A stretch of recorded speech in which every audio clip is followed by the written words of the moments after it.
Buenos días, buenas tardes a todos. Digo buenos días, buenas tardes porque esto está grabado, para mí es por la mañana, pero no sé exactamente ustedes en qué momento van a visualizar esta conferencia.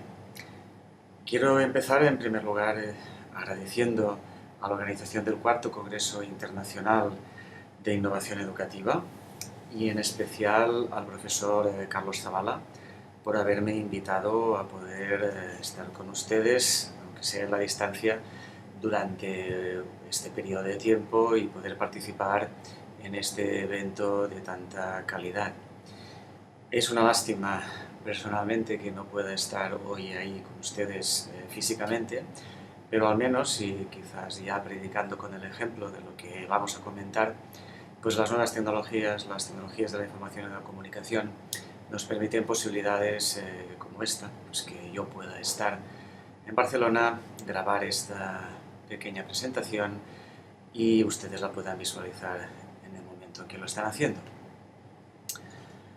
No es lo más agradable, evidentemente, estar en esta distancia y tampoco que ustedes estén viendo pues, lo que nosotros en mi universidad hablamos normalmente como lo que decimos un gusto parlante, ¿no? Diríamos alguien que a través del medio audiovisual habla, sobre todo porque diríamos, estamos acostumbrados ya a una dinámica de medio audiovisual en la que no únicamente encontramos personas hablando de esta forma, sino que evidentemente hay un tratamiento que hace que este tipo de conferencias sea mucho más ameno. Lo vamos a intentar, vamos a ver cómo lo podemos hacer, pero tampoco no esperen demasiados tratamientos desde el punto de vista audiovisual. Dicho esto, el profesor Zavala me pidió que hablásemos básicamente sobre el tema del papel de las tecnologías de la información y de la comunicación, el papel de las TIC como agentes de cambio. Yo creo, si me permiten ya para entrar básicamente en el tema y hacer, si me permiten, también una conferencia que es un poco más divulgativa, no voy a entrar excesivamente en elementos concretos de investigación, pero sí a exponer, por una parte, una evolución, unas evidencias, diríamos, del tiempo que ya hemos ido trabajando y comprobando este cambio, estos impactos de las tecnologías de la información y la comunicación en el ámbito de la educación, pero sí que quiero resaltar, diríamos, algunos de estos cambios simplemente para quizás tomar más conciencia de ellos y darnos cuenta de lo que siempre decimos, que están aquí para quedarse y que no es un fenómeno único y exclusivamente pasajero. Los cambios los hemos visto y los estamos viendo y los estamos palpando cada día desde ya hace más de una década, bastante más de una década, perdón.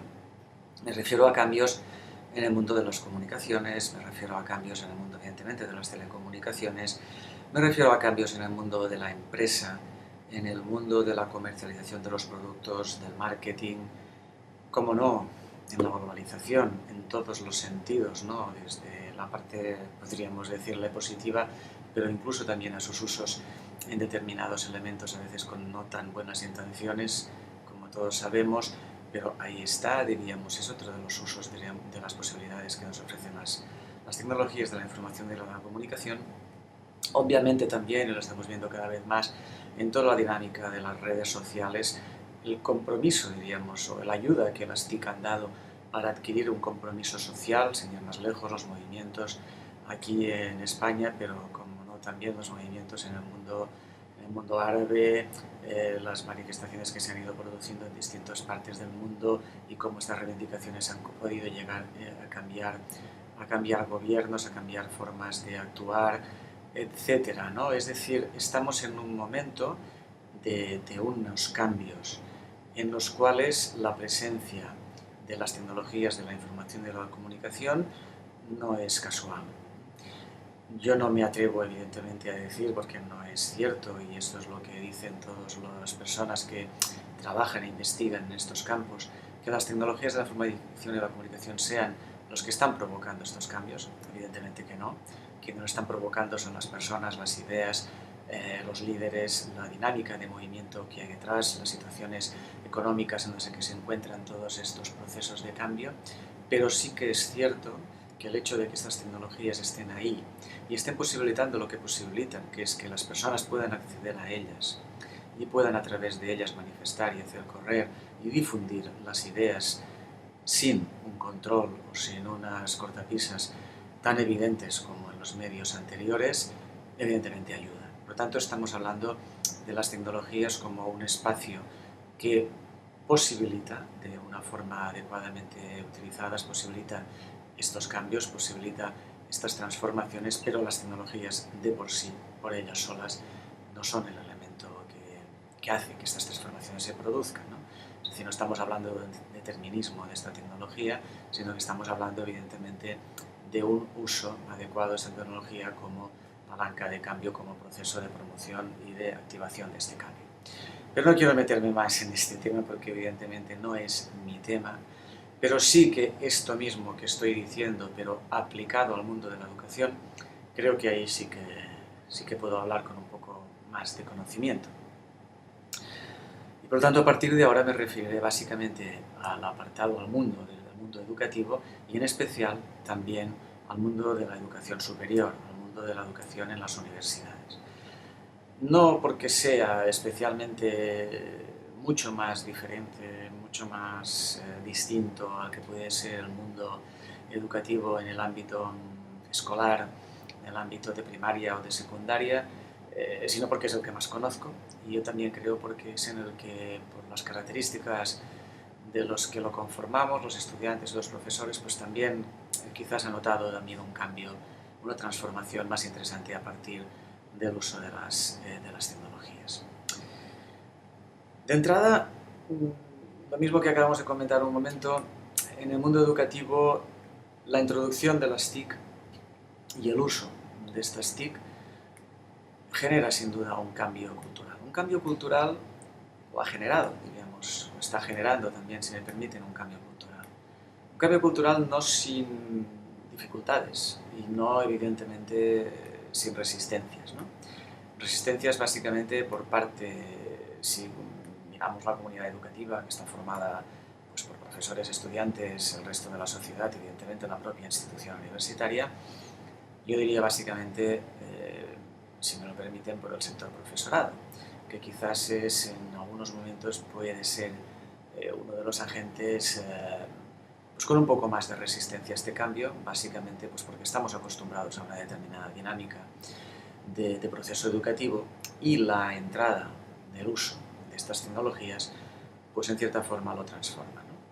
Tecnologías que no entran si bien nacen en el mundo universitario y específicamente en el mundo de la investigación, no es en este mundo en el que entran en primer lugar y cuando entran con estas resistencias que ahora comentábamos, pero sí que es cierto que ya están actuando de una forma importante en estos últimos años, ¿no? Están teniendo, por lo tanto, un papel transformador y un papel importante, como decíamos, para quedarse. Si me permiten, y como hemos dicho, queríamos pues, también una charla más de divulgación, de comentar experiencias. Les pongo el ejemplo de mi propia universidad, la Universitat Oberta de Catalunya, la UOC. La UOC se crea en el año 1996, en un momento en el que un equipo, pues yo me debería decir visionario, de fundación de esta universidad, decide algo tan drástico, tan importante en el año 1996, que es que todos los universitarios, diríamos, los profesores, la institución y los estudiantes se van a comunicar, se van a relacionar y el proceso educativo se va a llevar a cabo en Internet. Estamos hablando del año 1996, estamos hablando de que cuando tuvimos los 200 primeros estudiantes, casi el 90% de ellos tuvieron que comprarse una computadora para estudiar con nosotros. Y en aquellos momentos el sistema de conectividad y el sistema de conexión a Internet no era el que es ahora. Pero quédense con una idea, era un equipo innovador, un equipo visionario, como he dicho, si me permiten, con una finalidad muy clara, de decir, el mundo parece que va a ir por ahí, vamos a ver si las tecnologías nos ayudan a impulsar este cambio, esta transformación en un sistema educativo, ¿no?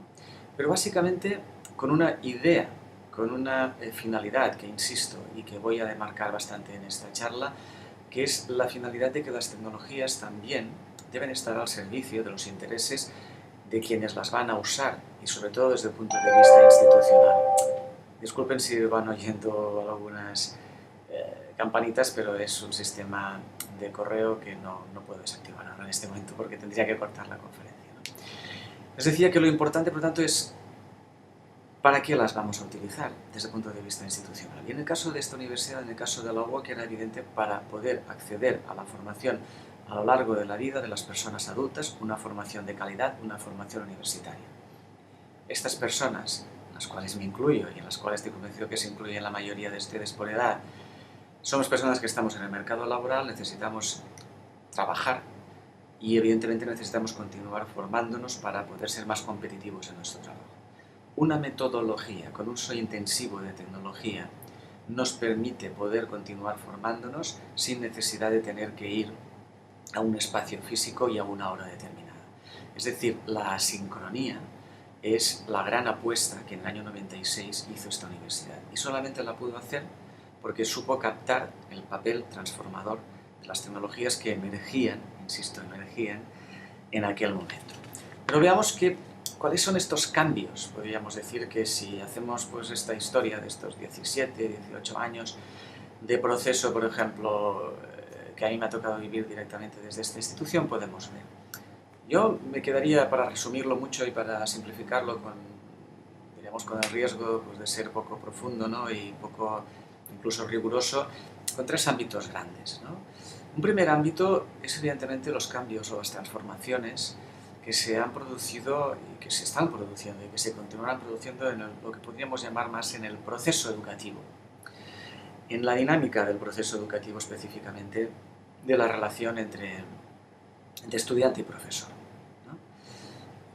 La primera gran transformación, la primera gran posibilidad que nos brindan las tecnologías, en este caso las TIC, en este proceso, es la evidencia de la posibilidad del protagonismo, de la posibilidad de centralidad del estudiante. Esto es importante, porque si bien yo creo que siempre ha sido así, o siempre, si me permiten la broma, debería haber sido así, siempre debería haber sido que el estudiante es el centro de cualquier proceso de formación y no el profesor, ¿no? La realidad es que el uso adecuado de las tecnologías en una dinámica asíncrona, pues por ejemplo como lo estamos aplicando en esta universidad, nos ayuda a posicionar todavía más el papel del estudiante en el centro.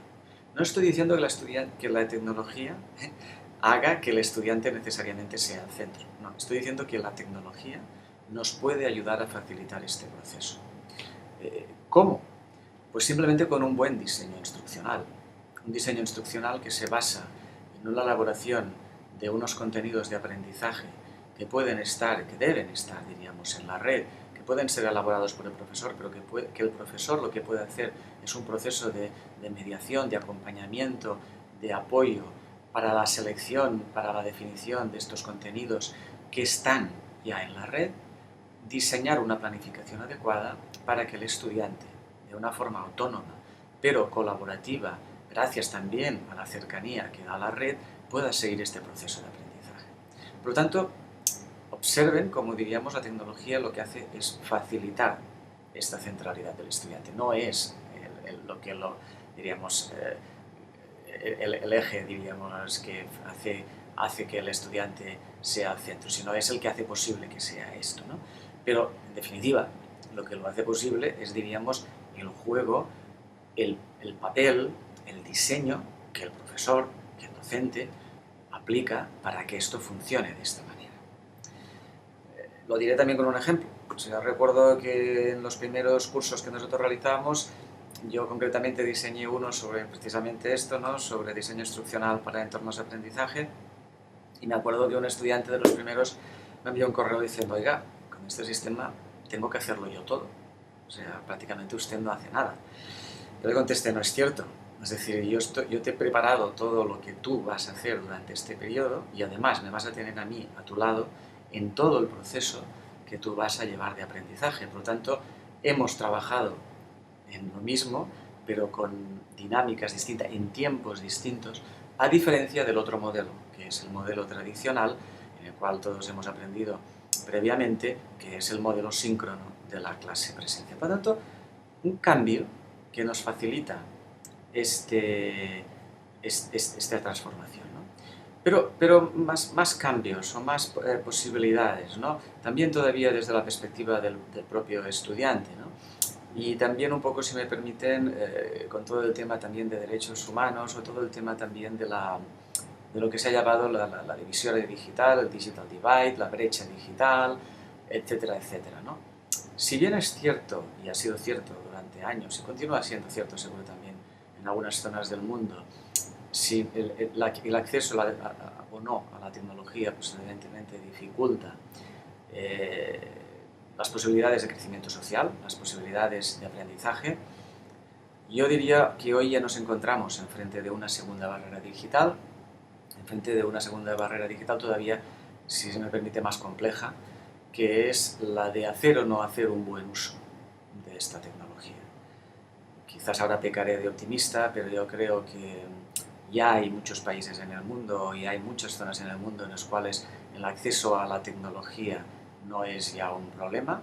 No necesariamente tiene que ser el acceso a Internet. Por ejemplo, en África estamos hablando pues la telefonía, los dispositivos móviles están mucho más asequibles que incluso en países desarrollados europeos, ¿no? ¿Por qué? Pues porque allí no hay tampoco la posibilidad pues, del cable y por lo tanto también de temas de Internet, etcétera, ¿no?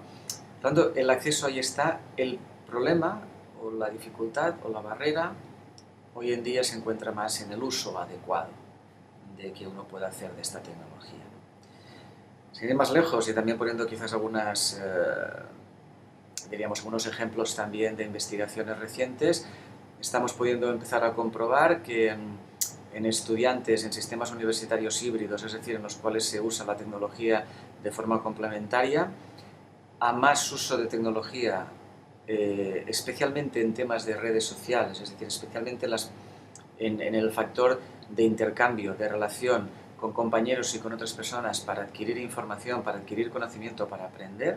O sea, a estudiantes que tienen un uso más evidente de estas habilidades o que practican estas habilidades más propias de lo que llamaríamos el Web 2.0, habitualmente se corresponden, y esto lo digo con la boca pequeña porque las investigaciones todavía son muy recientes, se corresponde pues unos mejores resultados académicos. Esto en cierta forma no nos viene más a decir que el que tiene las habilidades para ir más allá de lo que se explica en la clase, para compartir lo que se explica en la clase con otros compañeros o para buscar información en la red de lo que se está explicando en la clase, pues obviamente tiene más posibilidades de obtener mejores resultados. No estoy diciendo nada que no sea evidente, pero sí que es algo que nos ayuda a entender justamente el papel de la importancia de tener esas habilidades por parte del estudiante de un uso adecuado de la red y de la red social, si me permiten, con más concreción, ¿no? Lo mismo, insisto, desde la perspectiva del estudiante y desde la perspectiva del proceso de aprendizaje, pues que nos permite las tecnologías en cuanto a hacer clases globales, es decir, aulas en las que ya no son únicamente físicas en un lugar y en un tiempo determinado, sino que pueden ser aulas en las que si bien pueden tener momentos físicos, pueden también tener largos periodos de tiempo en los que no existe esa presencia física y por lo tanto permite que haya estudiantes de distintas partes del mundo, distintas partes del mismo país, ¿no? Esto sería lo que nosotros llamamos pues, el modelo híbrido, o sea, el modelo de hibridación de la no presencia con la presencia, ¿no? Pero que yo todavía voy un poco más lejos y que hemos trabajado pues, con una doctoranda que ya es doctora colombiana de la Universidad de los Andes en la que llamamos la creación del continuo educativo de formación en contraposición de la discontinuidad precisamente que se produce en las clases presenciales. Vuelvo a simplificar y no me malinterpreten, pero en una clase presencial habitualmente pues tenemos los martes, los jueves y los viernes una hora de clase y entre esos periodos de tiempo sí, el estudiante estudia, pero no hay una comunicación directa ni con el profesor ni con los estudiantes. El continuo formativo que nos permite las tecnologías es que puede haber igualmente estos momentos, pero además existe un continuo gracias a la tecnología en el cual la comunicación con el resto de estudiantes, la comunicación con el profesor y por lo tanto el aprendizaje puede continuar produciéndose durante todo, digamos, las 24 horas del día y los 365 días del año. Entonces, esto es excesivo, pero existe esta posibilidad. Bien diseñado. Por lo tanto, y ahí es donde voy ahora a la segunda parte de este proceso educativo. He hablado del estudiante, pero evidentemente está el profesor. Profesor que debemos entender el potencial de estas tecnologías, entenderlo tanto en el apartado, podríamos decir, no presencial como en el apartado presencial. ¿Y qué es lo que tenemos que cambiar? Pues yo diría que lo que tenemos que transformar básicamente son nuestras también habilidades. Nosotros estamos educados y hemos aprendido unos contenidos y luego hemos aprendido una forma de poderlos explicar, a veces con más o menos éxito. Pero ahora lo que es importante, creo, es aprender a hacer adecuados y bien diseñados planes de aprendizaje que utilicen de una forma más o menos intensiva la tecnología. Porque debemos entender que nosotros no la podemos obviar. Es decir, que aunque no queramos, y yo sin ir más lejos os puedo decir que aquí en Cataluña, pues con un grupo de universidades importante que salen en los rankings, que etcétera, etcétera, estamos pues alrededor de un 40% de profesores que todavía no usan la tecnología en las aulas, en las universidades, más allá del correo electrónico, evidentemente, ¿no? Me refiero a usarla de una forma adecuada, aunque ellos no lo estén usando, los estudiantes lo están usando. Por lo tanto, es una evidencia, es una realidad, negarla no va más que en contra, diríamos, de la actividad docente y dificulta el entendimiento, incluso yo me atrevería a decir, el proceso de aprendizaje por parte de las generaciones jóvenes. Permítanmele otro ejemplo. Nosotros, la Universidad Oberta de Cataluña, somos una universidad, como les he dicho al principio, diseñada para la formación a lo largo de la vida y específicamente para personas adultas que trabajan. En los últimos 3-4 años estamos detectando un aumento de un público que no es el nuestro, de un público que accede directamente a la universidad desde el bachillerato, es decir, de gente de 19 a 22 años. No es nuestro perfil.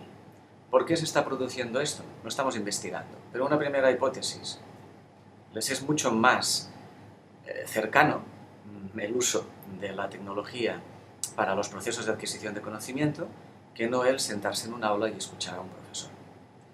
Les es más cercano, no quiere decir que nosotros lo hagamos mejor, no quiero decir esto, no estoy diciendo esto, estoy diciendo que les es más cercano, porque como ustedes saben, un joven puede estar en casa por la noche pues con el teléfono enviando SMS o WhatsApp, con el iPad al lado del sofá y con un ordenador pues viéndose algún otro programa, alguna otra cosa a la vez que está viendo la tele. Es decir, la capacidad, diríamos, de trabajo en distintas pantallas, en distintas fuentes de información, que a mí, diríamos, y he convencido que a gente de mi edad nos resulta totalmente incomprensible, es una realidad, diríamos, para estos perfiles de edades, diríamos, para estas generaciones que vienen subiendo. Por lo tanto, debemos pensar desde la perspectiva de la universidad, si me permiten, tradicional o diríamos, estándar hasta los momentos, la capacidad de traducir, diríamos, y por tanto de transformar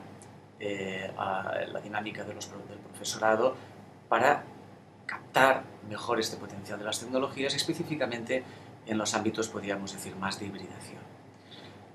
Lo mismo podríamos hablar si hablamos de otro segundo cambio importante, que les he dicho primero, el proceso, las transformaciones importantes en los procesos de educación, de enseñanza-aprendizaje, pero otro podría ser en la misma tecnología, ¿no? Aquí voy a ir un poco más rápido porque evidentemente no es mi campo específicamente, pero son obvios, es decir, tenemos todos los cambios producidos en lo que sería, diríamos, el paso de las computadoras tradicionales a lo que hoy en día es todo el tema más de la portabilidad o de la accesibilidad. O sea, los dispositivos móviles es lo que hoy en día está presente y por lo tanto en la misma línea de lo que hablábamos antes del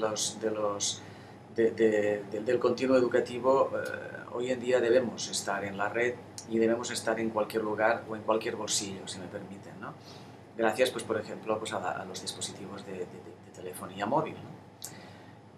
Sin ir más lejos, les comentaba antes el tema de los teléfonos móviles en África, ¿no? Nosotros, por ejemplo, estamos trabajando en un proyecto muy bonito en países africanos con un ámbito que nosotros tenemos de cooperación que llamamos Campus por la Paz, en el cual se diseñan pequeñas píldoras informativo-educativas para pantallas de teléfono móvil específicamente pues para grupos de personas pues más desfavorecidas, pues para enseñar temas de higiene, por ejemplo, pequeños incluso temas pues a lo mejor de emprendeduría, o incluso cosas muy básicas del funcionamiento de la casa para madres, etc. No sé si buscar también la posibilidad que nos ofrece esta tecnología, esta portabilidad, para llegar a cualquier rincón y para mejorar, diríamos, las posibilidades de vida de determinados ámbitos del mundo, de determinadas partes del mundo, ¿no?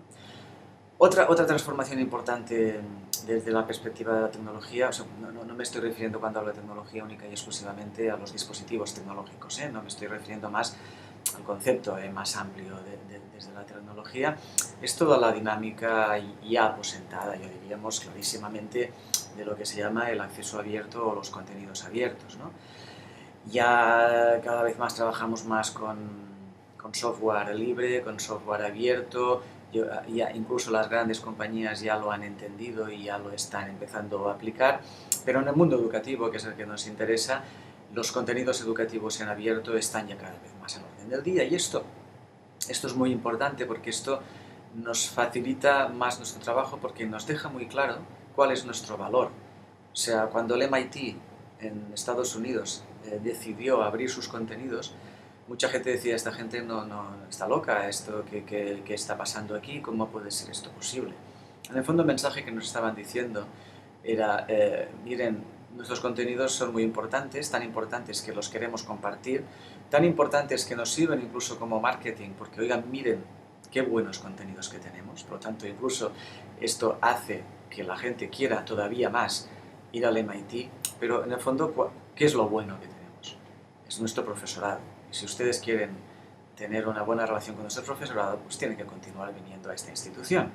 Es decir, el abrir los contenidos nos da primero la oportunidad de que el resto del mundo vea y compruebe, diríamos, el rigor, la validez de nuestros contenidos. Por lo tanto, es un acto de valentía, y un acto de valentía positiva, que invito, y con la mayoría de instituciones universitarias estamos haciendo, y mi institución también lo estamos haciendo, pero sobre todo, también es un acto de poner la importancia y el valor de la formación donde debe residir, que es en el acto de relación entre profesor y estudiante.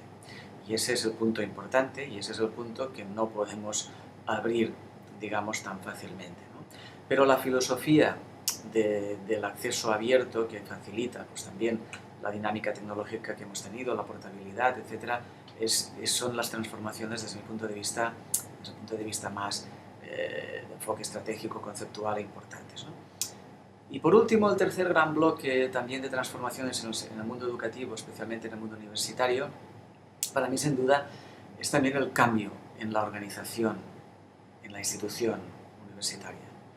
El cambio de la propia organización. Es decir, en las universidades han aparecido nuevos perfiles profesionales o transformaciones de perfiles profesionales existentes desde hace muchos siglos debido al uso y al uso intensivo de la tecnología.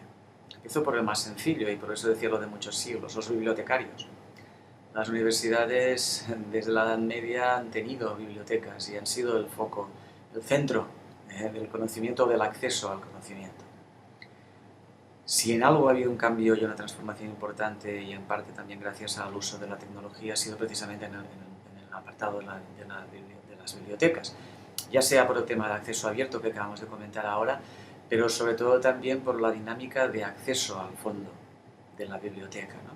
Y los bibliotecarios han sido de los primeros que han empezado a entender la necesidad, la importancia de facilitar el acceso, ya no únicamente yendo allí a las fichas a buscarlas, ¿no?, sino el acceso pues, a las revistas digitales, a los fondos digitales, la ordenación de los sistemas de búsqueda, de los sistemas de acceder a ello, la visibilidad de esa información, etc. Hoy en día la mayoría de bibliotecas, ya sea universitarias o ya sea, diríamos, estatales, etc., de la mayoría de países, ya fundamentan su estructura, su dinámica en los fondos digitales, en el acceso a estos fondos digitales. Esa ha sido una de las primeras transformaciones, y esto ha promocionado, ha posibilitado, ha transformado un perfil profesional que es, me permite, el de antiguo bibliotecario, que ha pasado a ser un documentalista y ha pasado ya casi a ser un visibilizador, un comunicador digital de la información. Pero hay otros. O sea, por ejemplo, todos los tecnólogos, diríamos que en las universidades necesitamos tener hoy en día, sobre todo cuanto más introducimos la tecnología. Antiguamente, un profesor simplemente tenía que llegar a la clase, encender la luz. Si la luz no funciona, pues mira, y es de día y la clase tiene luz natural, pues no pasa nada y puede dar la clase. Yo en mi universidad, si quiero dar clase, necesito de muchos intermediarios, necesito de muchos informáticos, necesito de gente que vigile que la red funcione para que la relación entre estudiante y profesor se pueda producir. Por lo tanto, hay otros perfiles muy importantes, cada vez más importantes, gestores altamente cualificados, no es un perfil de gestor básico, que permiten que precisamente el acto educativo se pueda producir y se pueda producir de una forma correcta y de una forma rigurosa, ¿no? Por lo tanto, todos estos perfiles profesionales son resultado también de las transformaciones que introduce la tecnología. Pero el más importante de todos, si me permiten desde el punto de vista estratégico, que es que las universidades dejamos o estamos dejando de ser locales para pasar a ser globales. Y o entendemos este paso o entendemos esta transformación, o difícilmente subsistiremos en este entorno, ¿no? Para ser globales quiere decir un cambio también organizativo y transformativo dentro de la propia institución. Puede querer decir también el uso de distintas lenguas, que evidentemente pues, son más globales. Personalmente, y creo que todos estarán de acuerdo conmigo, sin dejar de tener clara nuestra localidad, es decir, uno, como decimos aquí en Cataluña, que como ustedes saben, pues tenemos muy claro nuestros orígenes, uno es global en función de que tiene claro de dónde es, ¿no? Y yo creo que esto también es muy importante y lo tiene que mantener. Pero, para ser global, para estar en la red, ¿qué debemos hacer como institución educativa? Pues en primer lugar debemos ser buenos, debemos tener algo que aportar a esta red y debemos ser capaces de que ese algo que aportemos forme parte de un nodo de la red. Un nodo de la red es el espacio donde se agrupan las personas e instituciones que pueden aportar algo para el crecimiento del conocimiento de ese nodo. Si yo no puedo aportar nada ni como persona ni como institución y voy únicamente a la red, al nodo para aprovecharme, el mismo nodo no me va a aceptar. Por lo tanto, si queremos estar ahí, debemos trabajar en entender esta dinámica y en ser capaces de poder posicionar la universidad en aquello que realmente puede aportar valor a la globalidad. Y es muy difícil ya pensar hoy en día en las universidades humanistas de la Edad Media, sino que justamente para poder aportar en esta red y para poder ser, si me permiten, si voy a decirlo finamente o rápidamente, bueno en algo, hay que elegir en lo que uno quiere ser bueno, porque no se puede ser bueno en todo. Entonces hay que focalizar, evidentemente, el ámbito de la propia institución y hay que trabajar en la idea de ubicarse y situarse ahí, ¿no? Y entender, además, que para formar parte de esa institución no hace falta estar físicamente también en esa institución. Y eso cada vez más, la red justamente de contactos, la red de personas que desde donde sea trabajan para esa institución, para los programas de esa institución, es importante entenderlo, ¿no? Por lo tanto, fíjense que también el elemento organizativo cambia. Y por lo tanto, los gestores de la universidad, los directivos de la universidad, las personas que lideran la universidad con la finalidad de que vaya hasta esta dirección, tendrán que buscar los mecanismos, tendrán que encontrar perfiles profesionales internos, tendrán que montar profesorados para que hagan la posibilidad de que esto, evidentemente, crezca, ¿no? Es decir, si uno tiene un contenido bueno en medicina, en cualquier otro ámbito, el procurar que la organización facilite la globalización de este contenido, en definitiva, redunda en un bien positivo para toda la sociedad, ¿no? Todo esto es importante hacerlo y es importante y relacionado con los procesos de innovación. La innovación, no soy tampoco un experto en el tema, pero creo que desde la perspectiva educativa, desde la perspectiva de la institución educativa, desde la perspectiva, si me permiten, de una institución de servicios, se debe producir justamente en los procesos de estos servicios, es decir, en el campo de la institución universitaria, pues como decía, en el proceso educativo, en la organización que tenemos dentro, en las tecnologías que nos permiten llevar a cabo estos servicios que nosotros damos a la sociedad.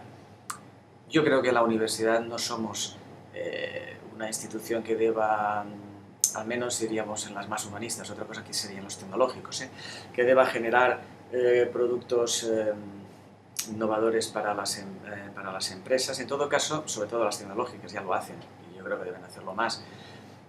La relación con el mundo de la empresa para generar la transferencia, evidentemente, y patentes, etcétera, en ese sentido, es altamente positivo, pero de la perspectiva en la que nos movemos más la mayoría de universidades, una perspectiva social, etcétera, pero nuestra gran transferencia justamente es el conocimiento, ¿no? Y nuestra gran innovación justamente reside en la mejora de estos procesos de servicio que nosotros tenemos en el entorno de la universidad, ¿no? Para ir terminando, porque me habían dicho a media hora, ya me he excedido un poco del tiempo, el gran reto que a nosotros nos queda, que digo a nosotros, pienso a todos los que nos dedicamos al análisis de esta dinámica, es justamente el continuar profundizando más en la investigación de todos los procesos educativos mediados por la tecnología. Pienso que vivimos un momento apasionante sobre este tema. Ha habido mucha gente que ha estado hablando de cambios de paradigma, que esto ya no iba a ser lo mismo que era. Bien, diríamos futurólogos, personas que cogen la bola de cristal y dicen cosas siempre podremos encontrar, algunos más acertados, otros menos, pero ya llevamos casi 2 décadas experimentando, por lo tanto ya deberíamos ser capaces, y de hecho ya lo somos, de poder empezar a confirmar, digamos, esas predicciones basadas en las buenas intenciones, con datos y con investigaciones. Y están ya empezando a aflorar investigaciones muy interesantes desde la perspectiva incluso de teorías de aprendizaje, discutibles o no, pero creo que lo que es importante es que están empezando a salir apuestas, sin más no, pues interesantes y que hay que observar, como la apuesta, por ejemplo, por el conectivismo, ¿no? Es decir, si realmente el conectivismo, es decir, la posibilidad de estar conectado en distintas redes, distintas formas, etcétera, una dinámica de aprendizaje, por lo tanto podría ser llegado a considerado pues, como un proceso, como una teoría de aprendizaje, etcétera. Tengo mi opinión sobre ello, no tengo tiempo ahora para extenderme ahí, ¿no? Otro ámbito interesantísimo de investigación es justamente el impacto que tiene el uso de esas nuevas tecnologías en los resultados académicos. Es decir, antes les ponía un ejemplo, ¿no? Pero el uso adecuado de estas tecnologías mejora o no mejora el resultado académico de los estudiantes, lo complica, lo facilita, etcétera, ¿no? Hay, diríamos, infinidad, diríamos, de procesos interesantísimos de investigación que ahora no puedo relatar todos y cada uno de ellos, ¿no? Les he comentado también antes el tema del continuo, etcétera. Insisto, para mí el más interesante de todos es justamente el análisis de los procesos híbridos, ¿no? De esta hibridación, que no complementariedad. Para mí la hibridación es más aquello de decir, te doy un correo electrónico o te cuelgo los contenidos en la red. La hibridación es planificar, diseñar el proceso docente teniendo en cuenta que tanto lo que vas a hacer en Internet como lo que vas a hacer presencialmente es importante. Si me permiten, siempre pongo el mismo ejemplo, es cuando un estudiante te pregunta, oigan, ¿eso que hacemos a través de Internet entra para examen? Si la respuesta es sí, entonces estamos más cerca de lo híbrido. Si la respuesta es no, estamos en un proceso simplemente complementario. El análisis, la investigación sobre estos procesos de hibridación es fundamental.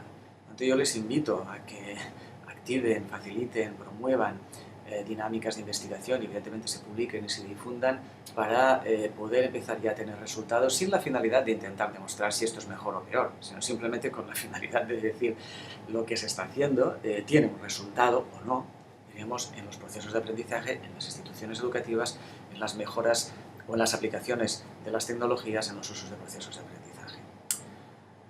Yo creo que ya con esto podría dar por terminada mi charla. He insistido y por favor les pido que lo tengan en consideración, que no he intentado hacer una charla desde una perspectiva de profundizar en todos uno de los elementos que he dicho y de dar datos de cada uno de ellos, sino que tal y como saben en el vídeo he hecho una visión global, un análisis personal de los procesos de cambios, transformaciones que se han producido en estos últimos años, especialmente en el sector educativo, en el mundo de la universidad, a partir del uso intensivo de la tecnología. Muchas gracias y me gustaría que si hubiesen preguntas, comentarios, ideas o malos entendidos que puede haber habido a partir de mi exposición, pues de alguna forma u otra, pues a través de la organización del evento me pudiesen llegar. Muchísimas gracias y gracias por su atención.